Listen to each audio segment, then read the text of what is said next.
समण सुत्तम। सूत्र 26 समिति गुप्ती सूत्र। प्राकृत रेंडरिंग।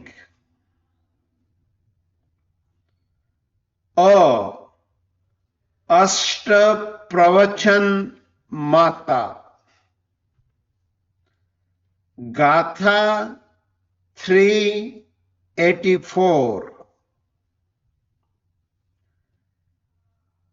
ईरिया भासे सनादाणे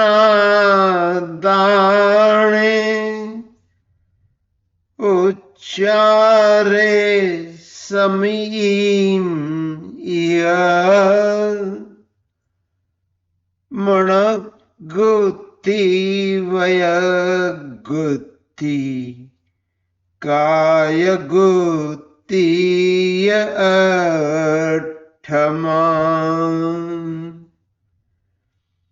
गाथा 385। इदाओ अर्थ पवायणमादाओ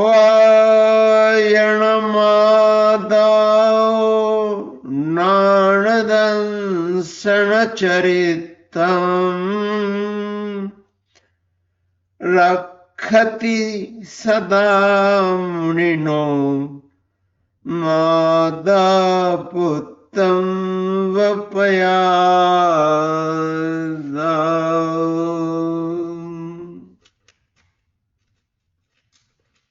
गाथा 386। एआओ पंच समीयो चरणस्य पवत्तने गुत्ति नियतने भूता अशुभथे सुसवसो। गाथा 387। जह गुत्त सीरियाई न होति दोषात एव समयस्य गुत्तिठिय पमायं रुंभै समी सचेतस। गाथा 388। मरदुवजीयदुव जीवो अयदाचारसनिच्छेदाहिंसा पयदसनथिबन्धो हिंसा में तेन समीदिषु।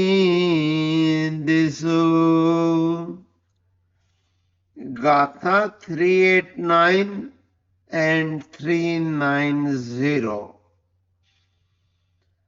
आहच्च हिंसा समितस्य जातु साधवतो होति न भावतो भावेन हिंसा तु असंजतस्सा जेवा विसत्तेन सदा वदेति। संपत्तितस्यैव जदा भविज्या साधव हिंसा खलु भावतो य अज्झत्थ सुदस्सजनार्न होज्जा वदेन जोगो दुहिते वहिंसा। गाथा 391 392। उच्चाल्यमिपाये इरियासमीय रस निगमनठाये आबादे जकुलिंगी मरिजतम जोगमा सज्ज नहीं तगाधनिमितो बंधो सहुमो विदेशियो समये मुच्छा परिगहोतिय अजप पमान दो वणि दो।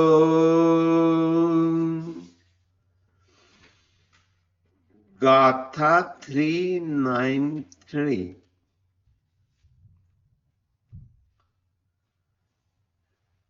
पौमिणी पत्तम वजहा उदयेन लिपति स्नेह गुणजुत तह समीदिहीन लिपई साधुकाय सुएरियंतो। गाथा 394।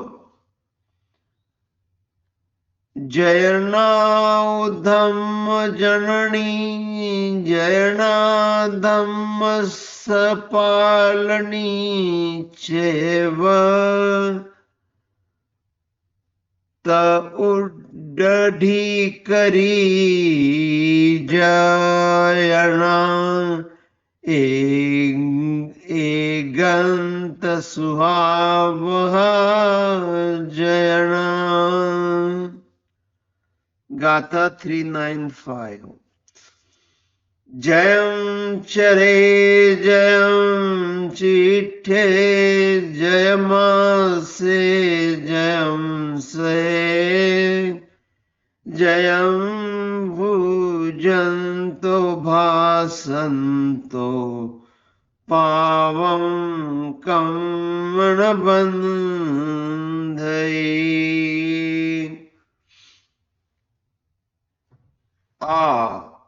समिति। गाथा 396। फासुयमग्गेन दिया जुगंतरपेहिना सकजेण जंतुन परिहरन्ते निरिया समिति हवे गवणम्। इंद्रियते विवर्जिता संजायं चेव पंचः समुत्थित पुरकारे उते इरियम्रिये।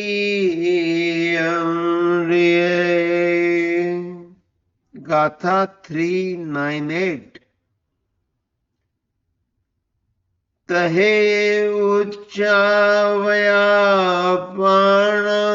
भक्त ठाए समा गया तम उज्जवम नगच्छिजा जयमेव परखमे।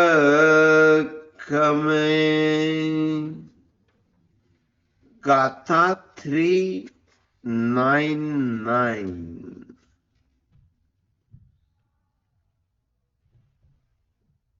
न लवे जपुठठो सावजम न निरटठम न ममयम अपन ठा पर ठावा उभय संतरेणवा।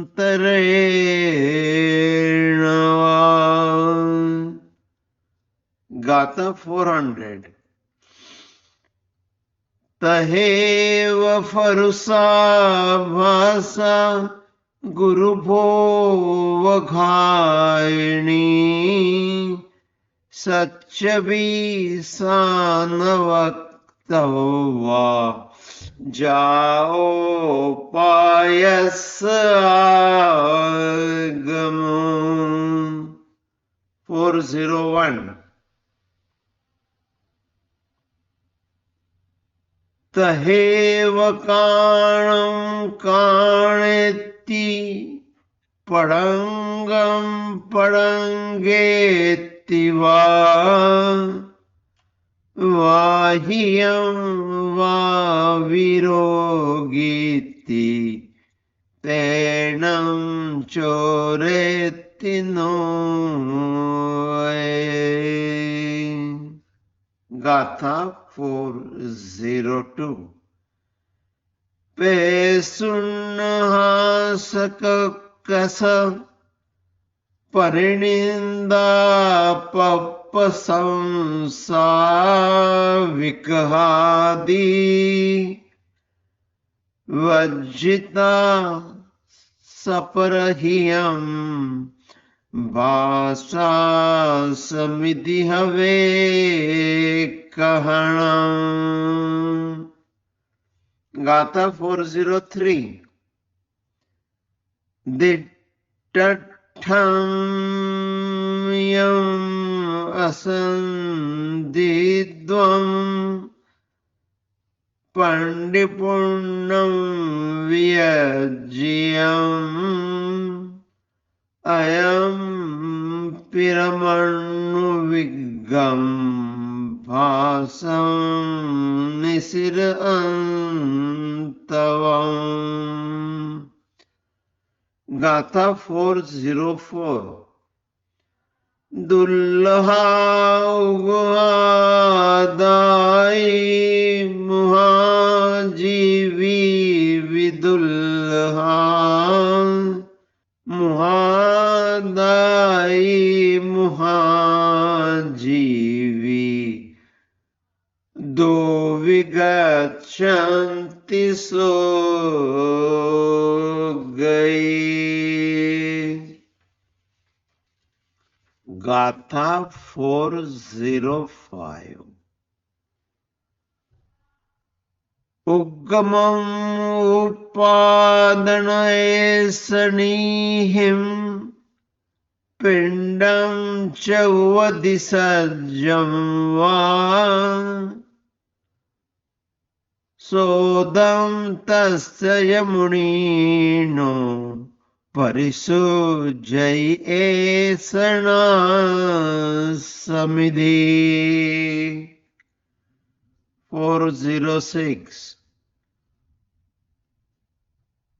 न बला उसाऊ अट्टठम न शरीरसु अचयठते जट्टठम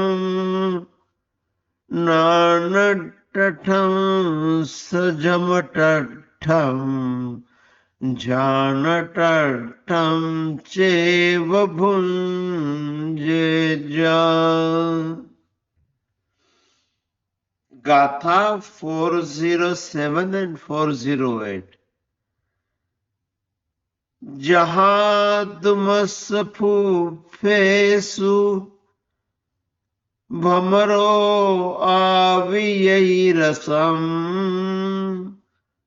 नयपुक्कं किलामि सोयपीनेन पयम् एमेय समणा मुक्ता जेलो ये संति साहुनो विहंगमा वफु पेसु दानवन्ते सनेरया गाथा 409 अहाकम परिणयो फासयो भोई विबंधो होई शुद्धं गवे समानो अहकम में विशो शुद्धो। गाथा 410। चक्षुषा पडिले हिता पमज्जे जयं जयी आइए निखिवे जावा दुह ओ विसमये सया। गाथा 411।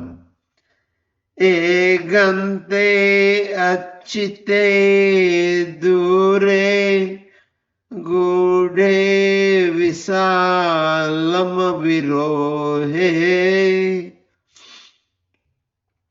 उच्चारादिच्छा पतिठावनिया हवे समिति।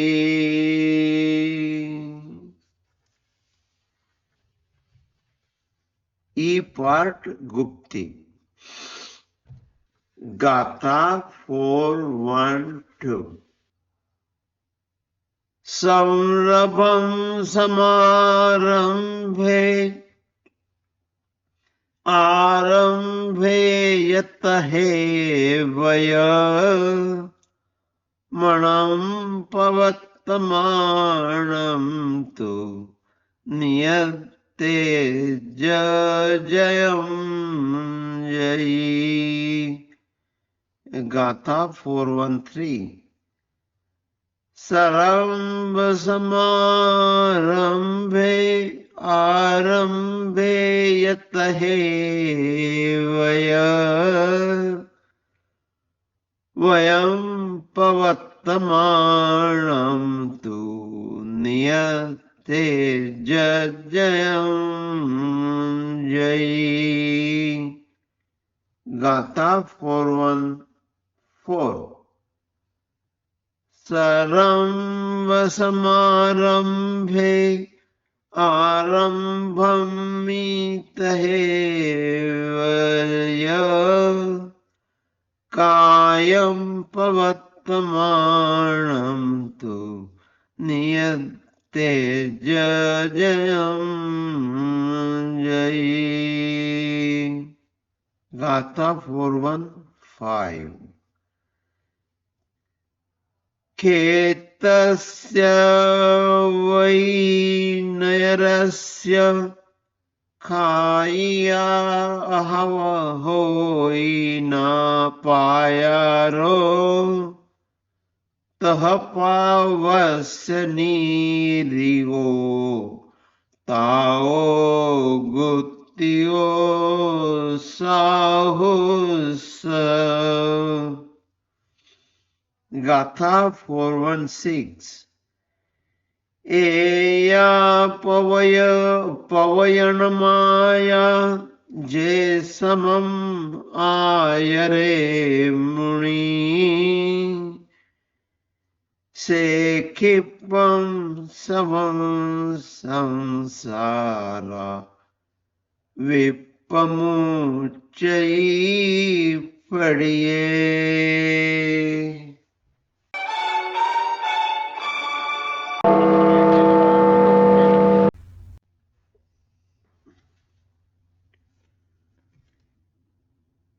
समण सुत्तम।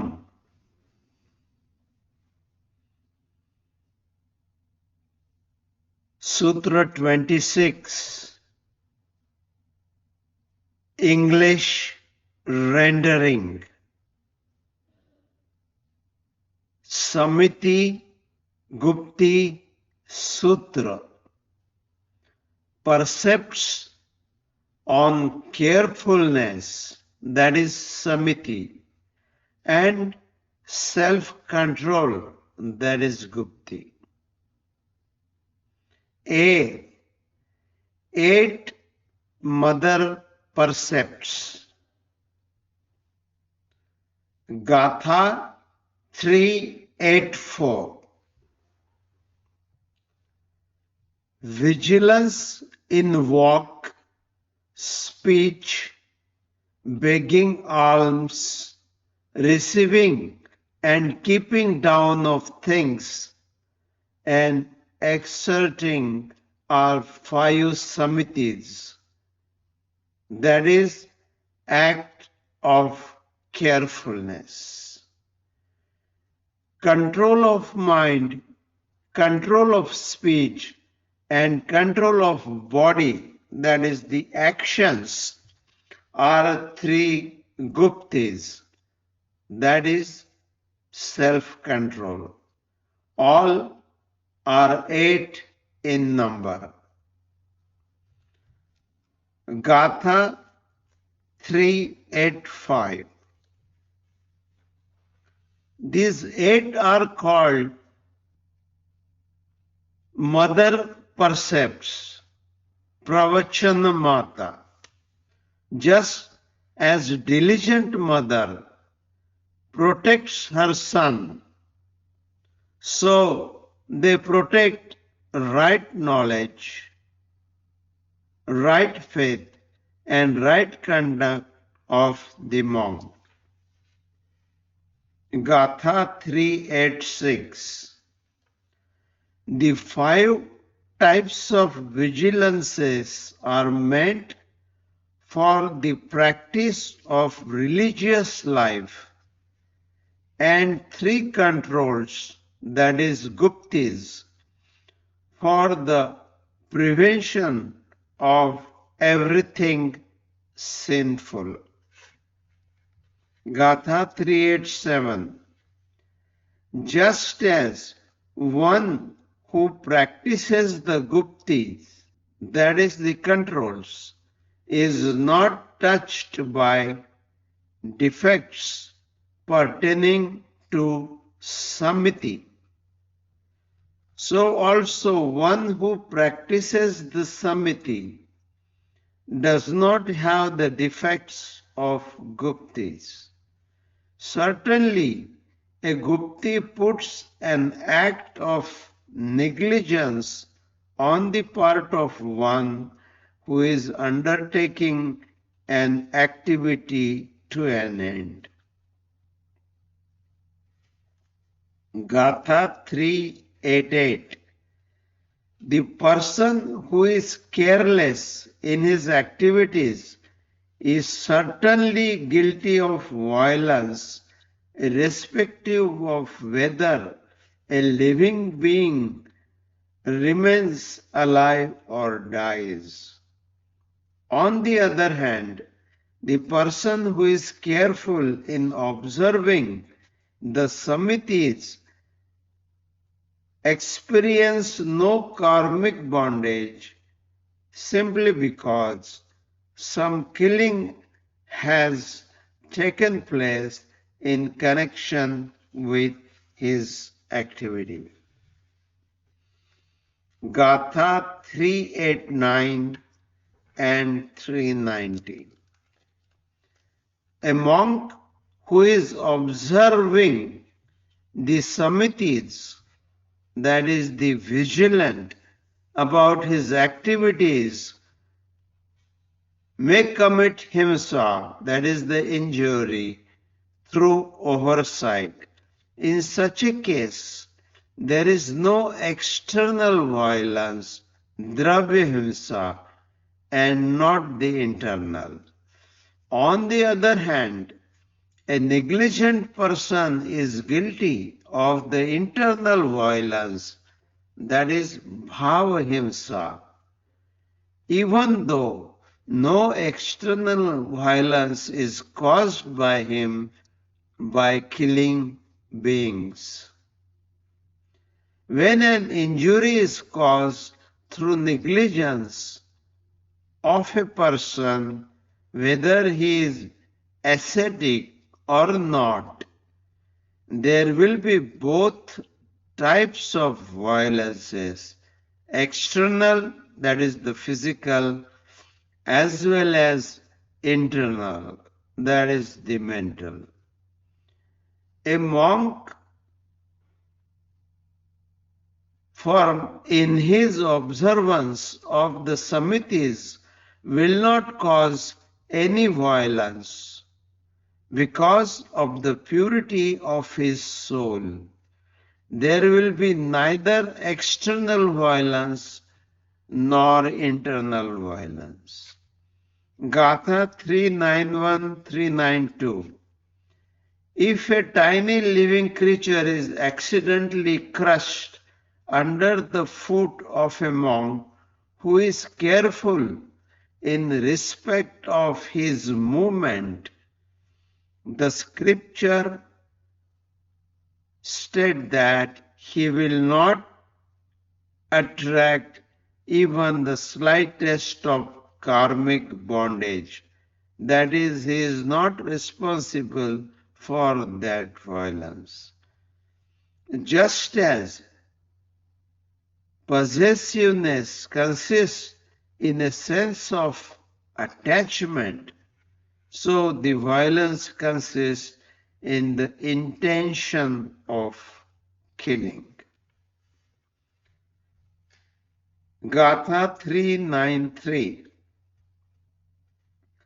Just as a lotus leaf possessing the property of a smoothness is not touched by water, similarly a monk practicing samitis is not touched by karmic bondage in the course of moving around in the midst of living beings.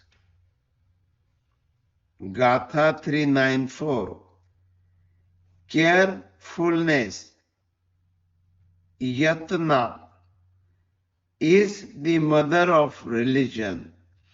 It is also the protector of religion.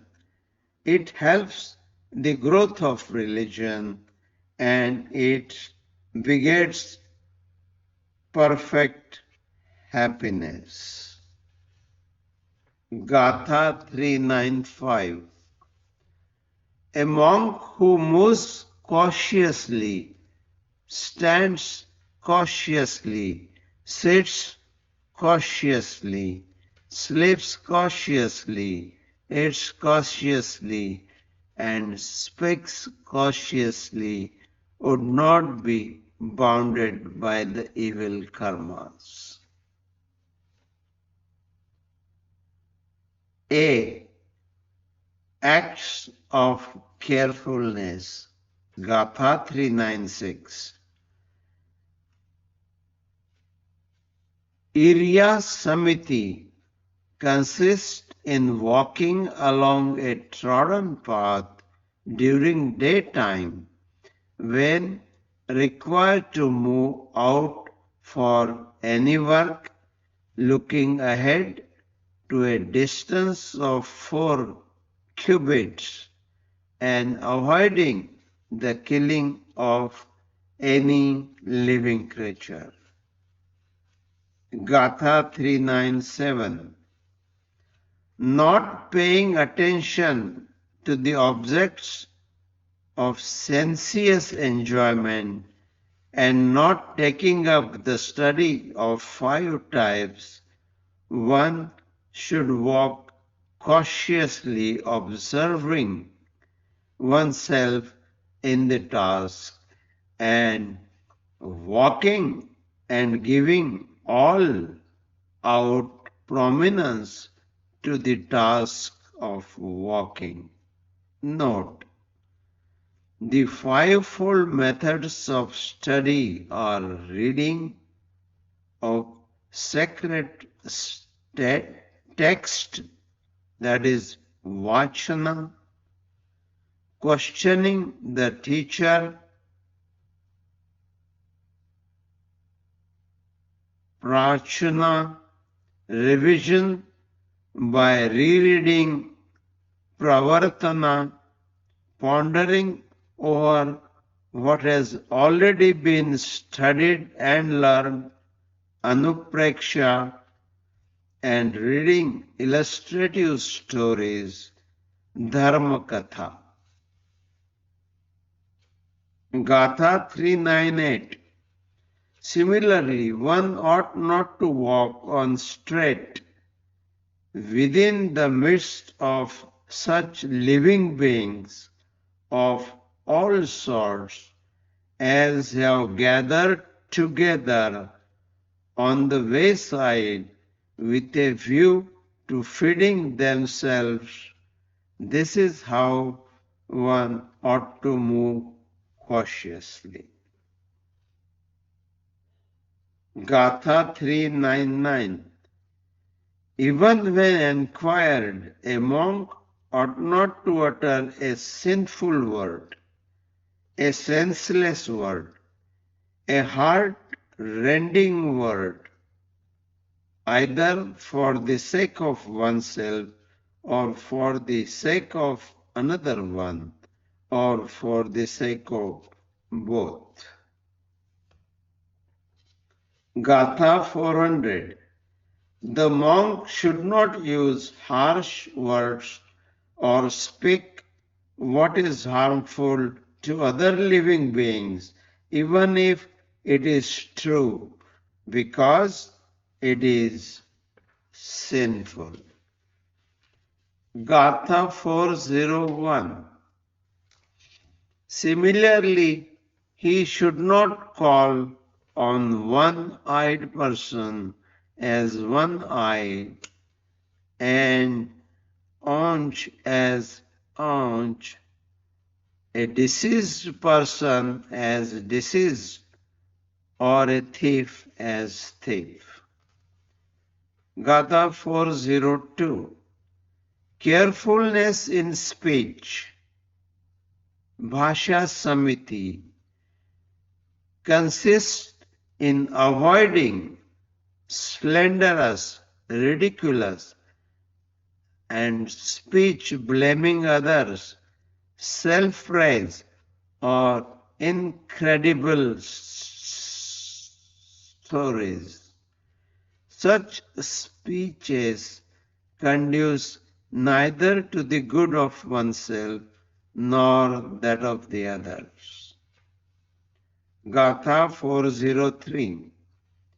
A wise monk would speak what he has seen.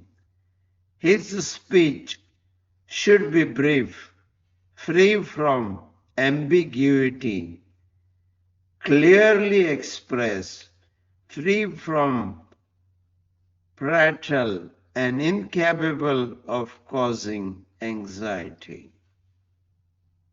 Gatha 404.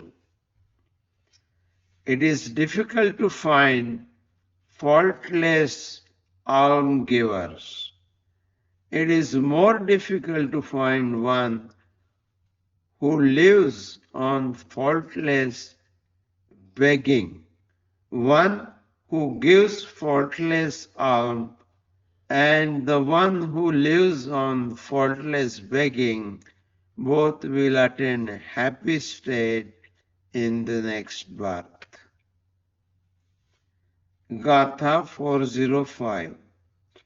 The monk who begs for a meal, an implement, or a bedding in a manner not vitiated by the defects pertaining to their source, pertaining and receiving, practice in true sense the carefulness, that is the samiti, in respect of begging for alms. Gatha 406.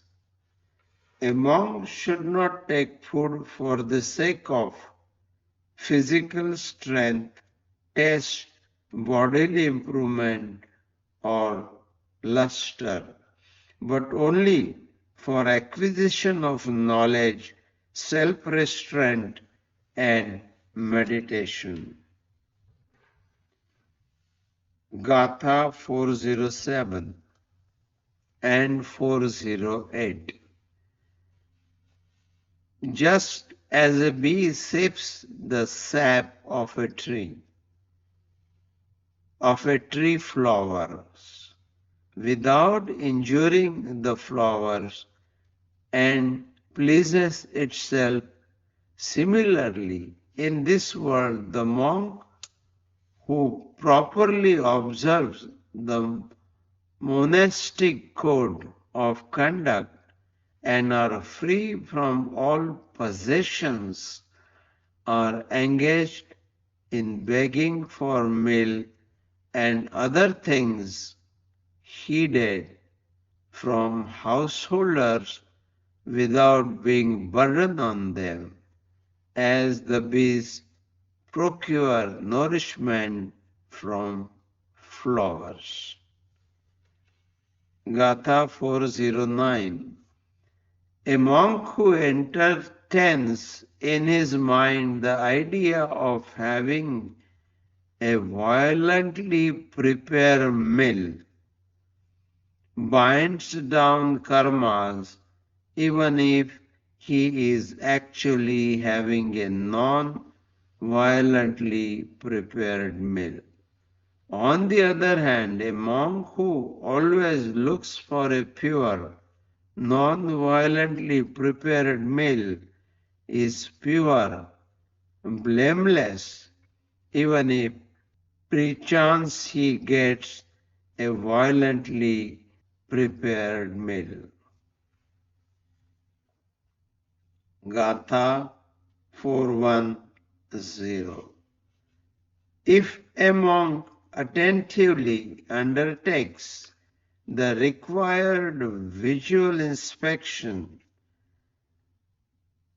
and cleaning while receiving or placing down things, he always practices the concerned twofold samiti, that is, samiti in respect of receiving and placing the things.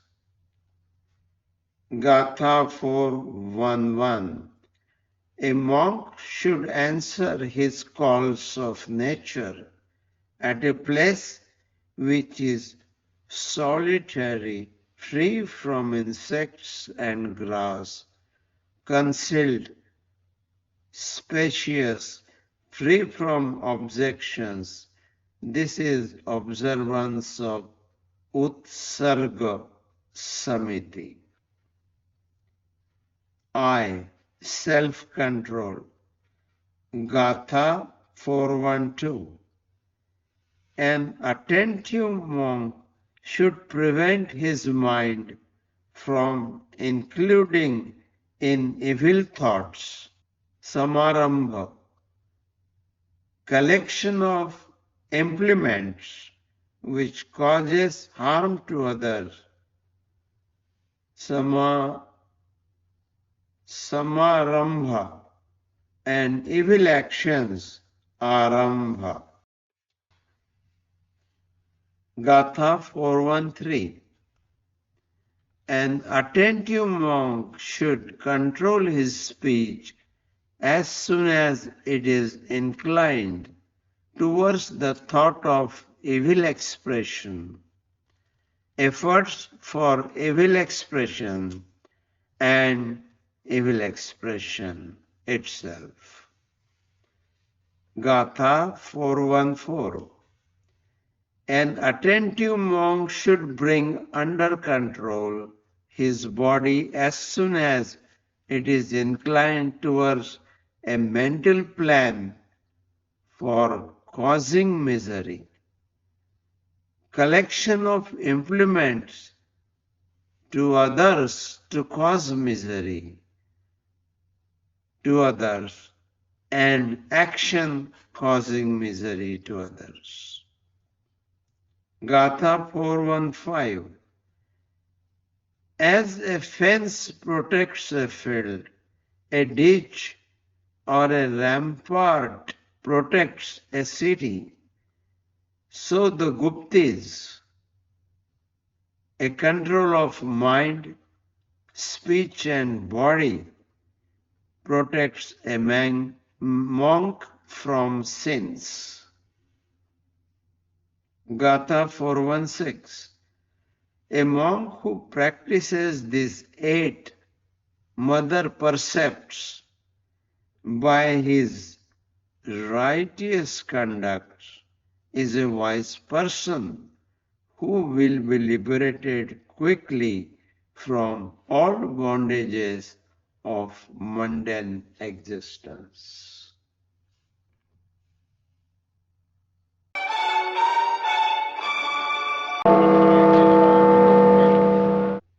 Samana Suttam, Hindi rendering, Sutra 26, Samiti Gupti Sutra. O Ashta Pravachan Mata, Gatha 384. ईर्या भाषा ऐषणा आदान निक्षेपण और उच्चार मल मूत्रादि विसर्जन, ये 5 समितियां है। मनोगुप्ति, वचन गुप्ति और काय गुप्ति, ये 3 गुप्तियां है। गाथा 385। ये 8 प्रवचन माताएं हैं। जैसे सावधान माता पुत्र का रक्षण करती है, वैसे ही सावधानी पूर्वक पालन की गई ये 8 माताएं मुनि के सम्यक ज्ञान, सम्यक दर्शन और सम्यक चारित्र का रक्षण करती है। गाथा 386। ये 5 समितियां चारित्र की प्रवृत्ति के लिए है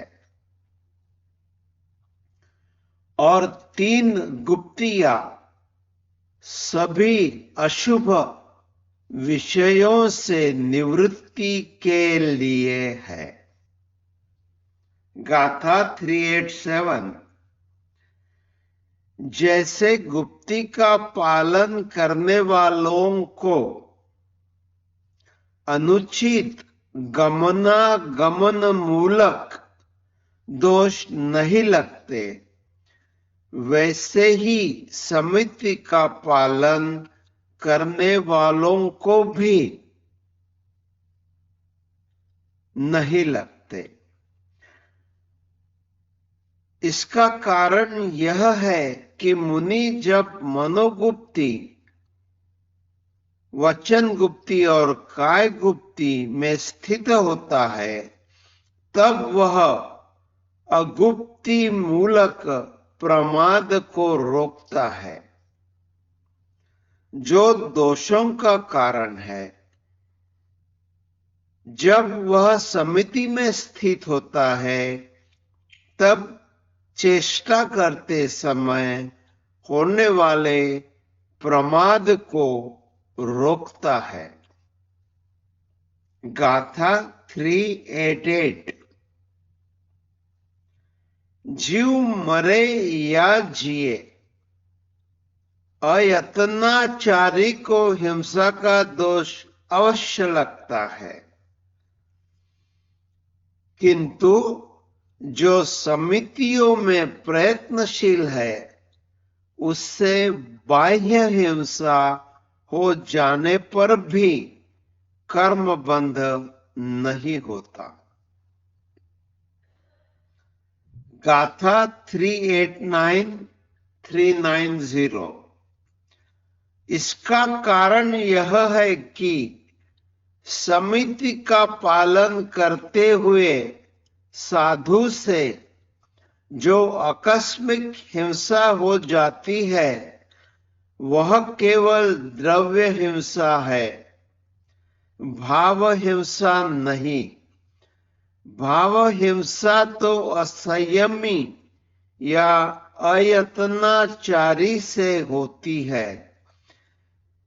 ये जिन जीवों को कभी मारते नहीं, उनकी हिंसा का दोष भी उन्हें लगता है। किसी प्राणी का घात हो जाने पर जैसे अयत्नाचारी संयत या असंयत व्यक्ति को द्रव्य तथा भाव दोनों प्रकार की हिंसा का दोष लगता है, वैसे ही चित्त शुद्धि से युक्त समिति परायण साधु द्वारा मनपूर्वक किसी का घात न होने के कारण उसके द्रव्य तथा भाव दोनों प्रकार की अहिंसा होती है। गाथा 391 एंड 392 इरिया समिति पूर्वक चलने वाले साधु के पैर के नीचे अचानक कोई छोटा जीव आ जावे और कुचल कर मर जाए तो आगम कहता है कि इससे साधु को सूक्ष्म मात्र भी बंध नहीं होता। जैसे अध्यात्म शास्त्र में मूर्छा को ही परिग्रह कहा है, वैसे ही इसमें प्रमाद को हिंसा कहा गया है। सूत्र 393 जैसे स्नेह गुण से युक्त कमलिनी का पत्र जल से लिप्त नहीं होता, वैसे ही समिति पूर्वक जीवों के बीच विचरण करने वाला साधु पाप यानी कि कर्म बंध से लिप्त नहीं होता। गाथा 394 यत्नाचारिता धर्म की जननी है। यत्नाचारिता धर्म की पालनहार है। यत्नाचारिता धर्म को बढ़ाती है। यत्नाचारिता एकांत सुखावह है। गाथा 395 यत्नाचार विवेक या उपयोग पूर्वक चलने, यत्नाचार पूर्वक रहने, यत्नाचार पूर्वक बैठने, यत्नाचार पूर्वक सोने, यत्नाचार पूर्वक खाने और यत्नाचार पूर्वक बोलने से साधु को पाप कर्म का बंध नहीं होता। समिति गाथा 396 कार्यवश दिन में प्रासुक मार्ग से जिस मार्ग पर पहले से आवागमन शुरू हो चुका हो, 4 हाथ भूमि को आगे देखते हुए जीवों की विराधना बचाते हुए गमन करना इरिया समिति है। गाथा 397 इंद्रियों के विषय तथा 5 प्रकार के स्वाध्याय का कार्य छोड़कर केवल गमन क्रिया में ही तन्मय हो, उसी को प्रमुख महत्व देकर उपयोग पूर्वक यानी कि जागृति पूर्वक चलना चाहिए। गाथा 398। गमन करते समय इस बात की भी पूरी सावधानी रखनी चाहिए कि नाना प्रकार के जीव जंतु पशु पक्षी आदि इधर उधर से चारे दाने के लिए मार्ग में इकट्ठा हो गए हो तो उनके सामने भी नहीं जाना चाहिए ताकि वे भयग्रस्त ना हो। गाथा 399। भाषा समिति परायण साधु किसी के पूछने पर भी अपने लिए, अन्य के लिए अथवा दोनों के लिए न तो सावध्य अर्थात पाप वचन बोले, न निरर्थक वचन बोले और न मर्मभेदी वचन का प्रयोग करे। गाथा 400। तथा कठोर और प्राणियों का उपघात करने वाली, चोट पहुंचाने वाली भाषा भी न बोले, ऐसा सत्य वचन भी न बोले जिससे पाप का बंध होता हो। गाथा 401। इसी प्रकार काने को काना, नपुंसक को नपुंसक, व्याधिग्रस्त को रोगी और चोरों को चोर भी न कहे। गाथा 402। पैशून्य, हास्य, कर्कश वचन, परनिंदा, आत्म प्रशंसा, विकथा यानी कि स्त्री और राज आदि की रसवर्धक या विकारवर्धक कथा का त्याग करके स्वपरहितकारी वचन बोलना ही भाषा समिति है। गाथा 403। आत्मवान मुनि ऐसी भाषा बोले जो आंखों देखी बात को कहती हो, मित हो यानी कि संक्षिप्त हो, संदेहास्पद न हो, स्वर व्यंजन आदि से पूर्ण हो, व्यक्त हो, बोलने पर भी न बोली गई जैसी अर्थात सहज हो और उद्वेग रहित हो। गाथा 404। मुधादायी, निष्प्रयोजन देने वाले दुर्लभ है और मुधाजीवी, भिक्षा पर जीवन यापन करने वाले भी दुर्लभ है। मुधादायी और मुधाजीवी दोनों ही साक्षात या परंपरा से सुगति या मोक्ष प्राप्त करते हैं।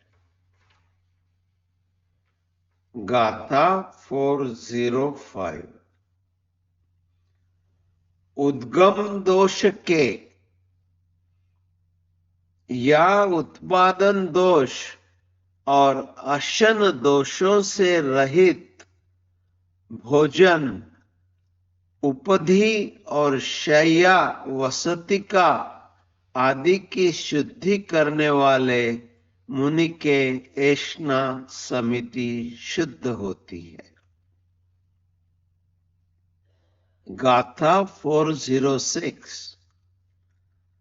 मुनिजन न तो बल या आयु बढ़ाने के लिए आहार करते हैं, न स्वाद के लिए करते हैं और न शरीर के उपचय या तेज के लिए करते हैं।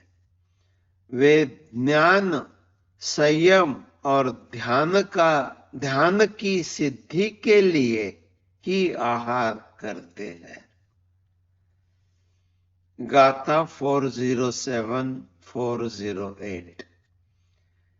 जैसे भ्रमर पुष्पों को तनिक भी पीड़ा पहुंचाए बिना रस ग्रहण करता है और अपने को तृप्त करता है, वैसे ही लोक में विचरण करने वाले बाह्याभ्यंतर परिग्रह से रहित श्रवण दाता को किसी भी प्रकार का कष्ट दिए बिना उसके द्वारा दिया गया प्रासुक आहार ग्रहण करते हैं।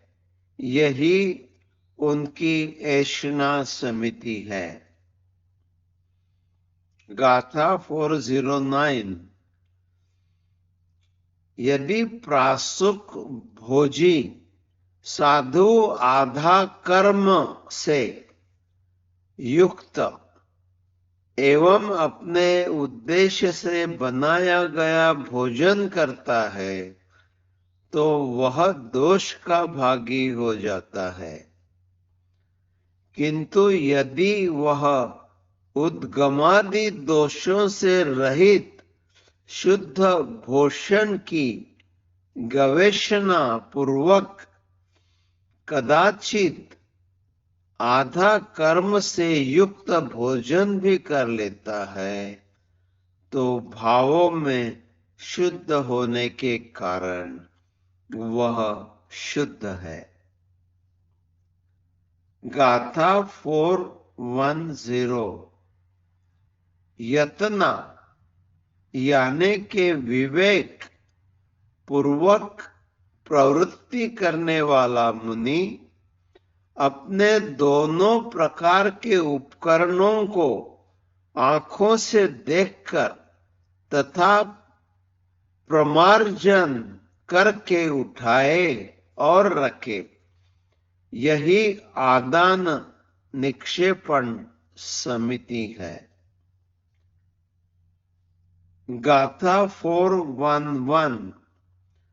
साधु को मलमूत्र त्याग का विसर्जन ऐसे स्थान पर करना चाहिए जहां एकांत हो, हरित यानी कि गीली वनस्पति तथा त्रस जीवों से रहित हो, गांव आदि से दूर हो, जहां कोई देख न सके, विशाल विस्तीर्ण हो,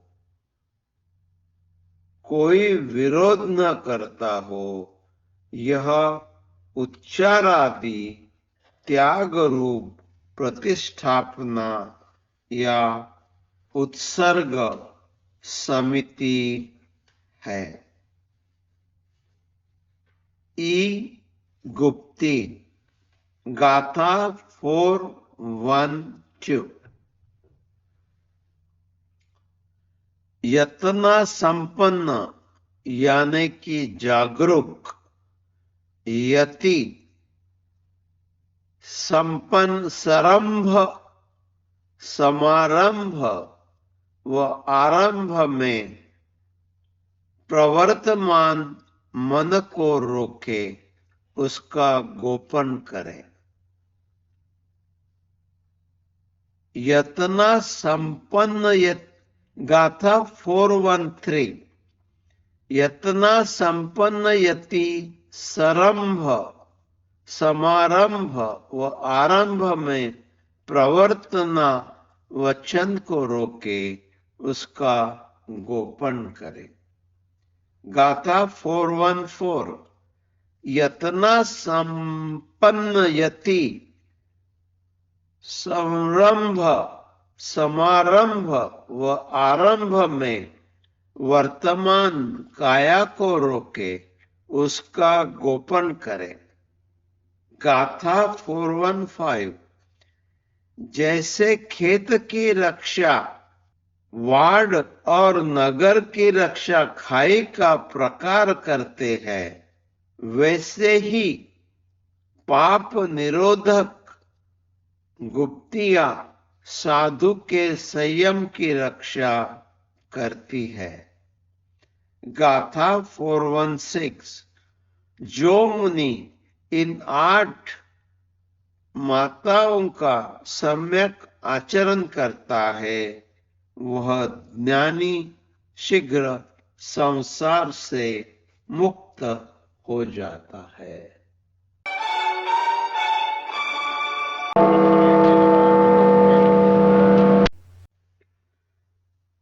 समण सुत्तम। सूत्र 26। समिति गुप्ति सूत्र। संस्कृत रेंडरिंग।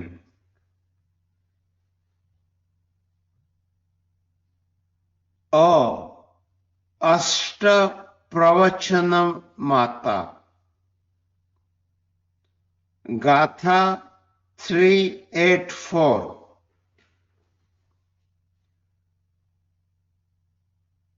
ईर्याभाषेषणादाने उच्चारे समितितयैति मनोगुप्तिर्वचो गुप्तिः कायगुप्तिश्चाष्टमी।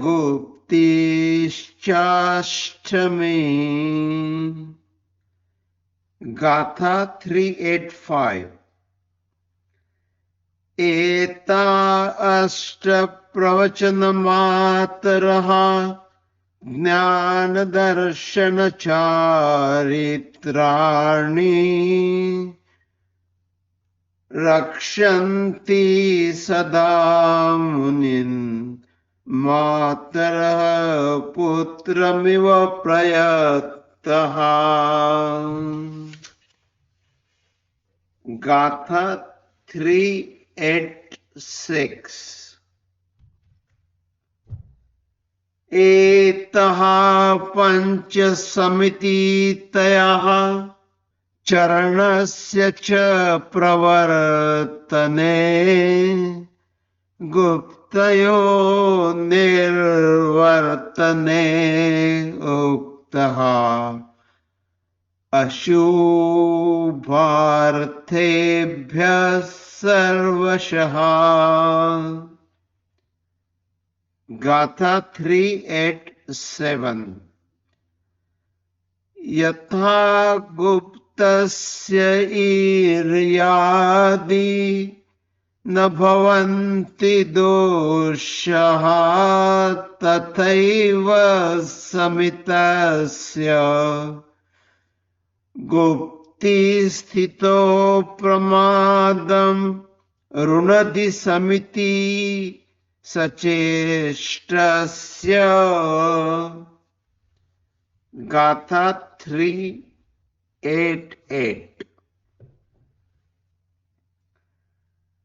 म्रियतां वा जीवतु वा जीवः अयत्ताचार्यश्च निश्चितहिंसा प्रयतस्य नास्ति बन्धो हिंसा मात्रेण समीतिषु। गाथा 389 and 390। आहत्य हिंसा समितस्य यातु साद्रव्यतो भवति न भावतत्तु भावेन हिंसा तु असंयतस्य यान्वा अपि सत्त्वान्न सदा हन्ति। सांप्रत्यायस्ते तीर्यसे सेव यदा भवति सा द्रव्यहिंसा खलु भावतो च अध्यात्मशुद्धस्य यदा न भवति वदेन योगः द्विधापि च अहिंसा।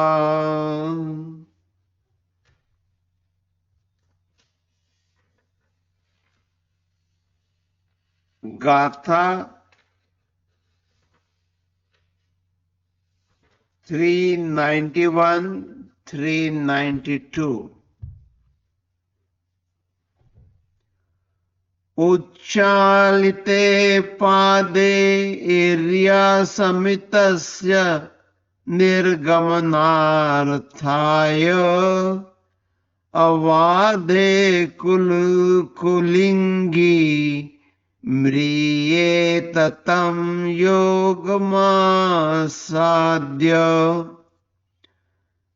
नहि तत् घात निमित्तो बन्धो सूक्ष्मोऽपि देशितः समये मूर्छा परिग्रहो इति च अध्यात्म प्रमाणतो भणितः। गाथा 393। पद्मिनी पत्रं वा यथा उदकेन न लिप्यते स्नेहगुणयुक्तम् तथा समितिभिर्न लिप्यते साधुः कषायेषु वीर्येण। गाथा 394। यतना तु धर्म जननी यतना धर्मस्य पालनी चैव तत्वृद्धिकरी यतना एकांत सुखावह यतना। गाथा 395। यतं चरेत् यतं तिष्ठेत् यतमासीत यतं शयेत् यतं भुञ्जानः भाषमाणः पापकर्मं न वधान्ति। समिति। गाथा 396। प्रासुकर्मार्गेण दिवा युगान्तर प्रेक्षिणा सकार्येण जन्तून् परिहरता ईर्या समिति भवेद्गमनम्।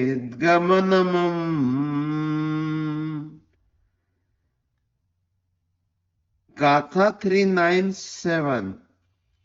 इंद्रियार्थान् विवर्ज्य स्वाध्यायं चैव पंचधा तन्मूर्ति तत्पुरस्कारः उपयुक्त ईर्यारिवेद। गाथा 398। तथैवोच्चावचः प्राणिनः भक्तार्थसमागतः तद्रुजुकं न गच्छेत् यत्मेव पराक्रमे। गाथा 399। न लपेत् पुष्टः सावद्यं न निरर्थं न मर्मगम् आत्मार्थं परार्थं वा उभयास्यन्तरेण वा। गाथा 4:00। तथैव परुषा भाषा गुरुभूतोपघातिनी सत्यापि सा न वक्तव्या यतो पापस्य आगमः। गाथा 4:01। तथैव काणं काणयति पंडकं पंडकयति वा व्याधितं वापि रोगी इति स्तेनं चौर्य इति नो वदेत्। गाथा 4:02। पैशून्यहास्य कर्कश परनिंदा आत्मप्रशंसा विकद्धातिन वर्जयित्वा स्वपरहितं भाषा समिति भवेत् कथनम्। गाथा 4:03। दृष्टामिताम् असन्दिग्धां प्रतिपूर्णाव्यवताम्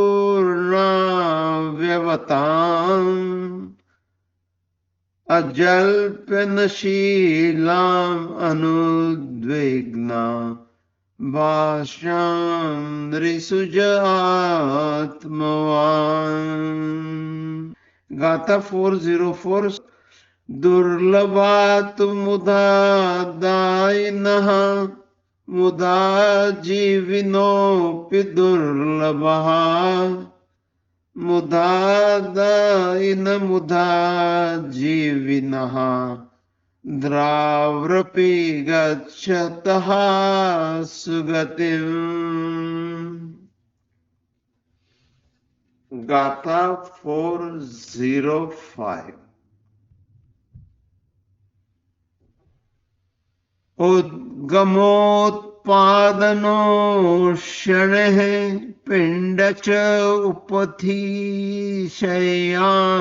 वा शोधयतश्च मुने परिशुध्यति एष न समितिः। गाथा 4:06।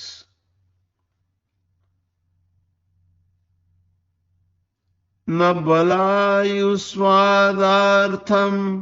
न शरीरोस्थपचर्यार्थ तेजोर्थं ज्ञानार्थं संयमार्थं ध्यानार्थं चैव भुज्यति। गाथा 4:07, 4:08। यथा द्रुमस्य पुष्येषु भ्रमरः आपवति रसं न च पुष्पं क्लामयति स च प्रीणात्यात्मानम्।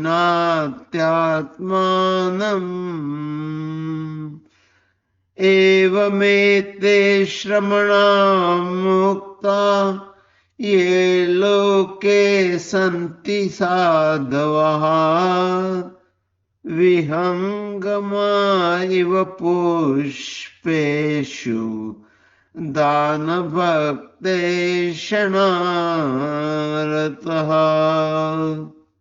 गाथा 4:09। आधा कर्म परिणितः प्रासुक भोजी अपि बंधको भवति शुद्ध गवेशयन् आदा कर्मण्यपि स शुद्धः।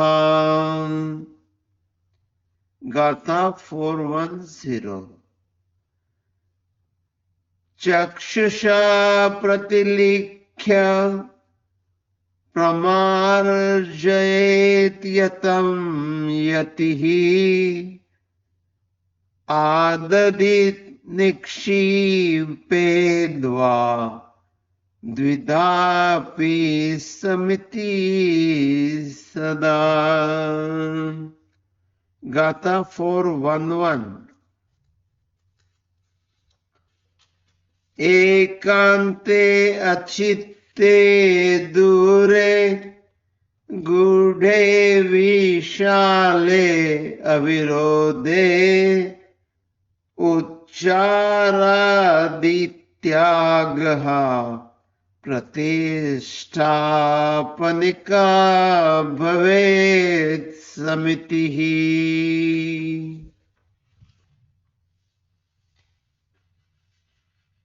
ई गुप्ती। गाथा 412।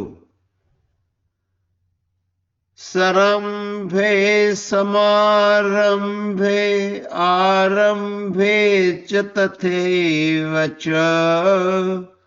मनः प्रवर्तमानं तु निवर्तयेद् यतं यतिः। गाथा 413। सरंभे समारंभे आरंभे च तथैव च वचः प्रवर्तमानं तु निवर्तयेद् यतं यतिः। गाथा 414। सरंभे समारंभे आरंभे तथैव च कायं प्रवर्तमानं तु निवर्तयेद् यतं यतिः। गाथा 415। क्षेत्रस्य वृत्तिनैङ्गरस्य खातिकाथवा भवति प्राकारः तथा पापस्य निरोधः तः गुप्तयः साधुः। गाथा 416।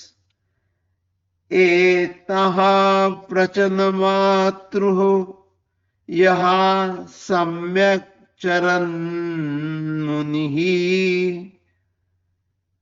सक्षिप्रं सर्वसंसारात् विप्रमुच्यते पंडितः।